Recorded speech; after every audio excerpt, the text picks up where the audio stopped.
Hello friends, आपके साथ आज की जो चर्चा है वो शुरू करते हैं निफ्टी के साथ। और निफ्टी जैसा कि आप स्क्रीन पे देख पा रहे हैं 17380 17380 24 पॉइंट्स के गेन के साथ जो है आज बाजार चलता हुआ आपको नज़र आया। लेकिन इसके अंदर एक सबसे खास बात ये थी कि बाजार आज जहां पर खुले 17438 और ये जो हाई लगा ये वास्तव में खुलने के बाद तुरंत लग गया, यानी कि जो 17,420 17420 पर बाजार खुले और उसके जस्ट थोड़ी देर बाद ही ये हाई लग गए। और ऐसा लग रहा था कि आज जो लाइफ टाइम हाई लगे हैं तो शायद ये क्लोजिंग शायद 400 के ऊपर होनी चाहिए। लेकिन देखिएगा, मैंने आपके साथ जो है चर्चा आपके साथ कल भी की थी और परसों भी, यानी कि थर्सडे के सेशन में भी, यानी कि जो भी सेकंड लास्ट जो सेशन था, तो हमने एक ही बात आपके साथ कही थी कि देखिएगा ऊपरी लेवल पर एक रेजिस्टेंस है। और मैंने आज आपको बैंक निफ्टी के मामले में बोला था कि 36,600 700 800 तक वहाँ पर बाजार जा सकता है और वहाँ पे एक रेजिस्टेंस आ सकता है। और नीचे की तरफ आएगा तो 36,100 एंड 200 की तरफ आएगा तो वहाँ से बाउंस कर जाएगा। तो मुझे काफ़ी अच्छी उम्मीद थी कि 36,600 700 के आसपास बाजार जाए और वहाँ पर एक सेलिंग प्रेशर्स को फेस करे। वैसा हुआ भी आज दोनों ही फ्रंट्स के ऊपर।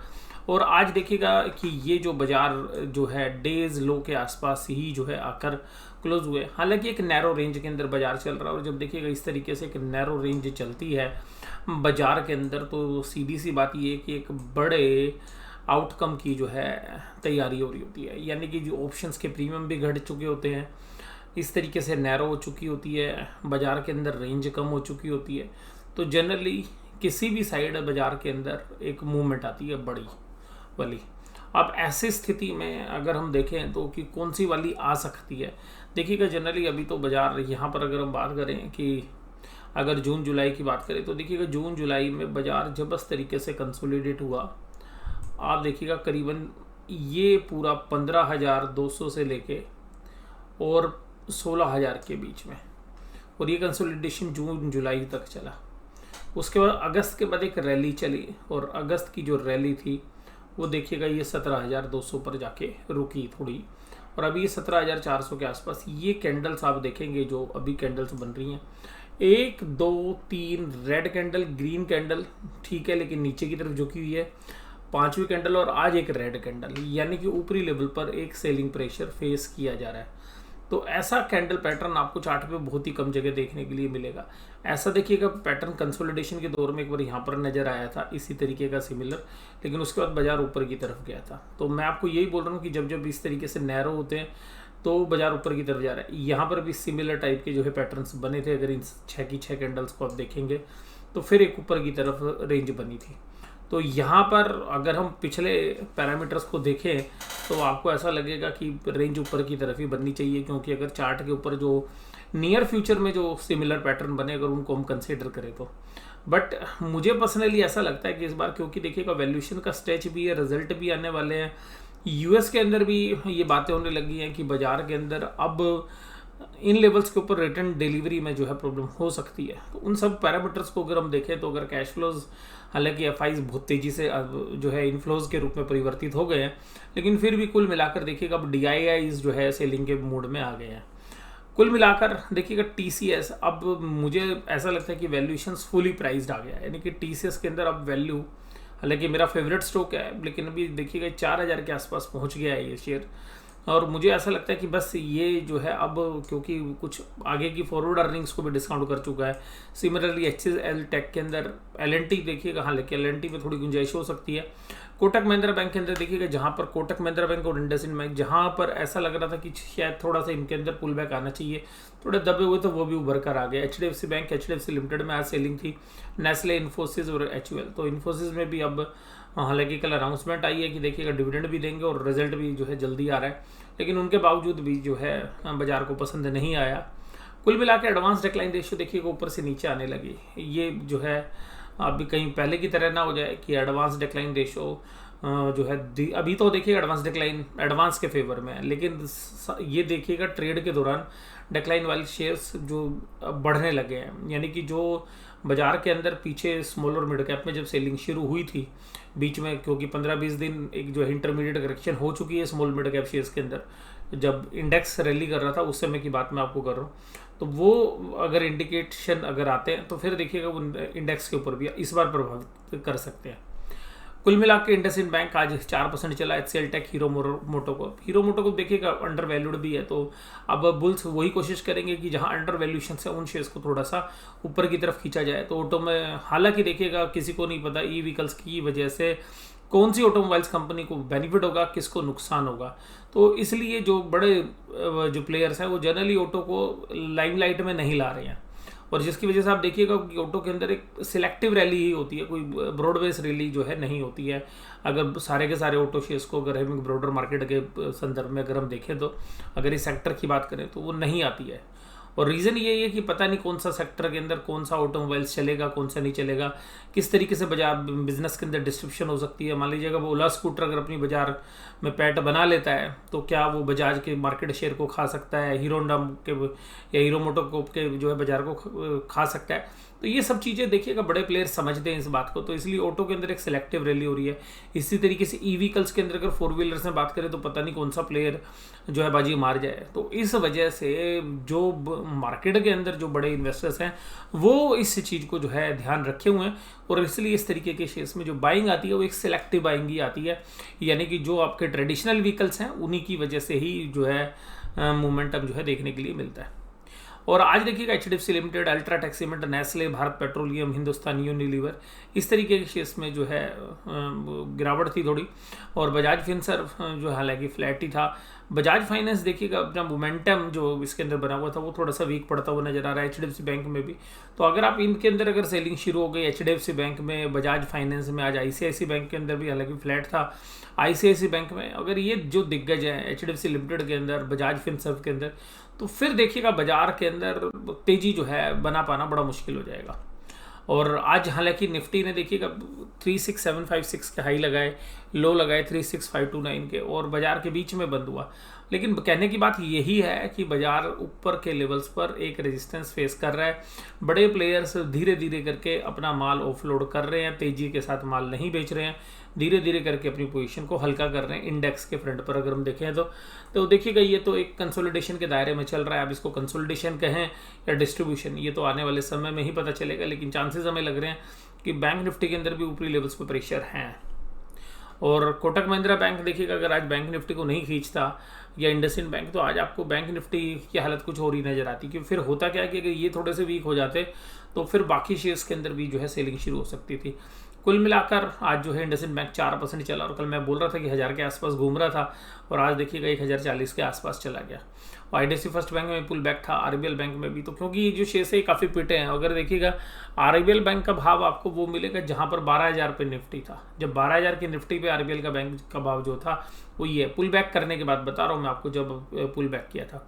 वैसे तो आपको 10000 के निफ्टी पे भी आरबीएल 500 का भाव मिल जाएगा, लेकिन मैं ये कह रहा हूँ कि जो पिछले साल की करेक्शन हुई थी उसके बाद मैं बात कर रहा हूँ।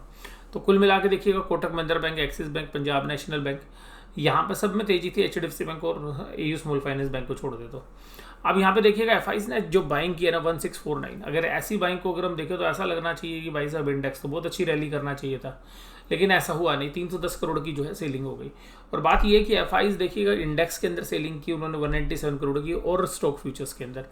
तो कुल मिला के मुझे पर्सनली ऐसा लग रहा है कि जो एफआईआईज बाई इसलिए कर रहे हैं कि अपनी शॉर्ट पोजीशन स्टॉक फ्यूचर्स में बना सकें, क्योंकि बाजार के अंदर एक बाइंग मोमेंटम है, और जब उनको अपने शॉर्ट्स कवर करने होंगे तो उनको माल बेचने के लिए भी माल खरीदना पड़ता है।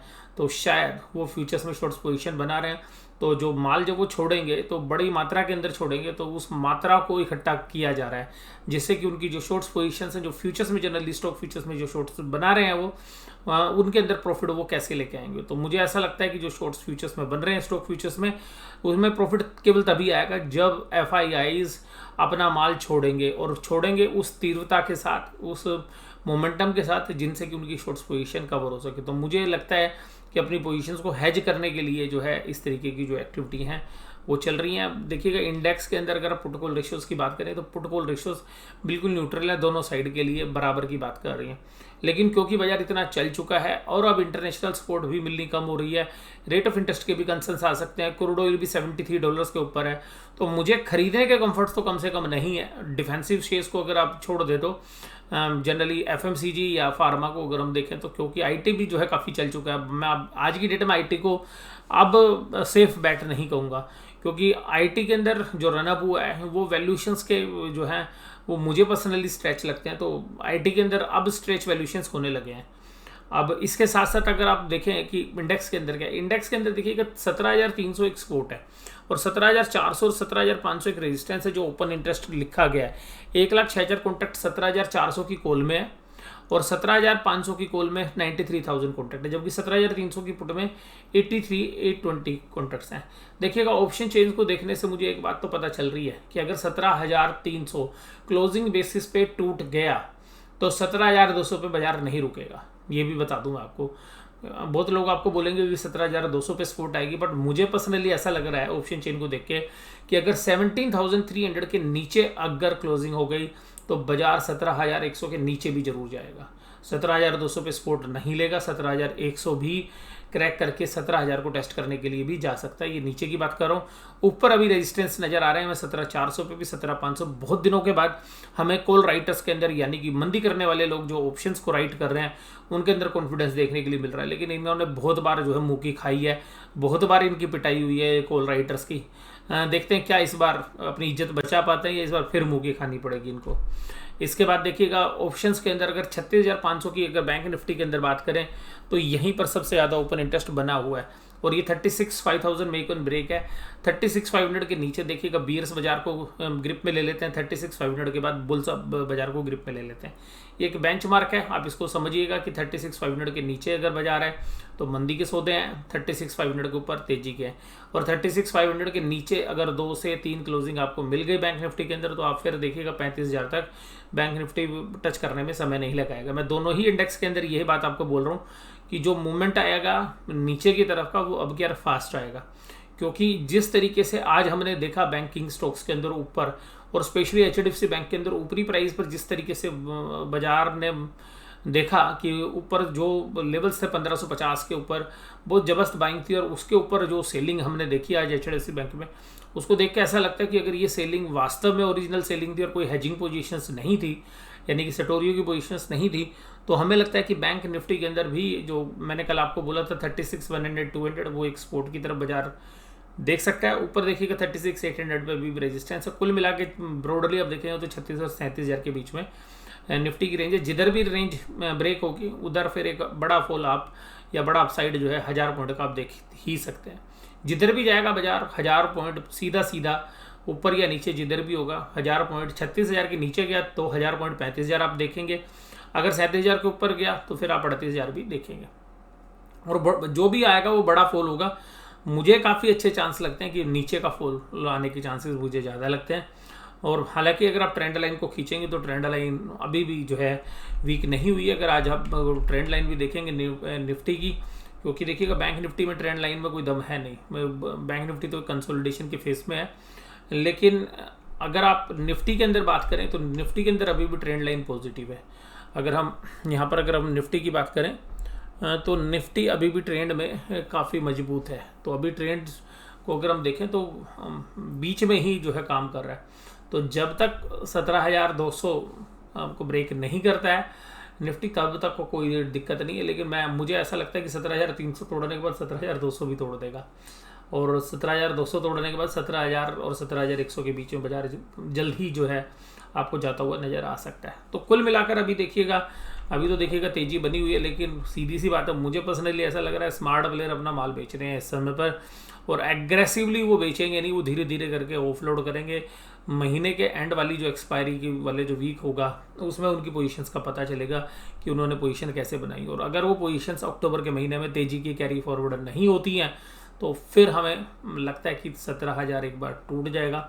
निफ्टी बैंक के अंदर भी 36,000 टूट जाएगा। तो इसकी जो है मुझे काफ़ी अच्छी संभावना इसी महीने के अंदर देखने के लिए मिल सकती है। और निफ्टी बैंक में मुझे ऐसा लगता है कि 35,000 तक के दायरे भी आपको देखने के लिए मिल सकते हैं, और निफ्टी के अंदर 17,000 का लेवल भी टूट सकता है इसी महीने की एक्सपायरी तक। मैं ऐसा लगता है मुझे क्योंकि जो तेज़ी है, वो जो तेज़ी बनाने वाले प्लेयर्स हैं वो बहुत अच्छे मोटे प्रॉफिट बैठे हैं, और वही लोग जो है इस बाज़ार को नीचे लाएंगे, क्योंकि जब वो प्रॉफिट बुकिंग करते हैं तो बड़े स्मार्टली करते हैं। तो वो भी धीरे धीरे जो है अभी अपनी ऑप्शंस में जो है फ्यूचर्स में पोजीशंस की शॉर्ट बना रहे हैं, कैश में जो है हल्का फुल्का खरीद रहे हैं और ऊपर के लेवल पर कैश के अंदर माल बेच रहे हैं। तो सीधी सी बात ये है कि जब उनकी पूरी पोजीशंस फ्यूचर्स में बन जाएंगी और जब वो अपना माल ऑफलोड करेंगे कैश मार्केट में, उस समय पर एक सीवियर प्रॉफिट बुकिंग जो है आ सकती है। और उसके बाद हमें ऐसा लगता है कि इन लेवल्स पे आने के बावजूद भी बाजार 5% से लेकर 10% तक की अगले 2 महीनों के दौरान एक प्रॉफिट बुकिंग कर सकता है। एक अच्छी करेक्शन आ सकती है 5 से 10%। और मुझे इसी महीने के अंदर लगता है कि 36,000 के नीचे निफ्टी बैंक और 35,000 के दायरे तक भी आ सकता है इसी महीने के अंदर, और 17,000 जो है निफ्टी तोड़ सकता है। मुझे काफ़ी अच्छी संभावनाएं लगती हैं और ये लॉजिकल है, क्योंकि अगर टेक्निकली देखोगे तो अभी ऐसे कोई इंडिकेशंस आपको नज़र नहीं आएंगे। लॉजिकल इसलिए क्योंकि देखिएगा बड़े प्लेयर्स प्रॉफिट बैठे हुए हैं तो वो प्रॉफिट तो अपना काटेंगे ही काटेंगे, और वो उन्होंने बहुत बार ऊपर की साइड जो है बाजार को लेके आए हैं। लेकिन अब जिस तरीके से एफआईज ने खरीदना शुरू किया और हमारे डोमेस्टिक प्लेयर्स ने सेल करना शुरू कर दिया, उसके बाद जो है मुझे इसकी संभावना और ज़्यादा बढ़ती हुई नज़र आ रही है।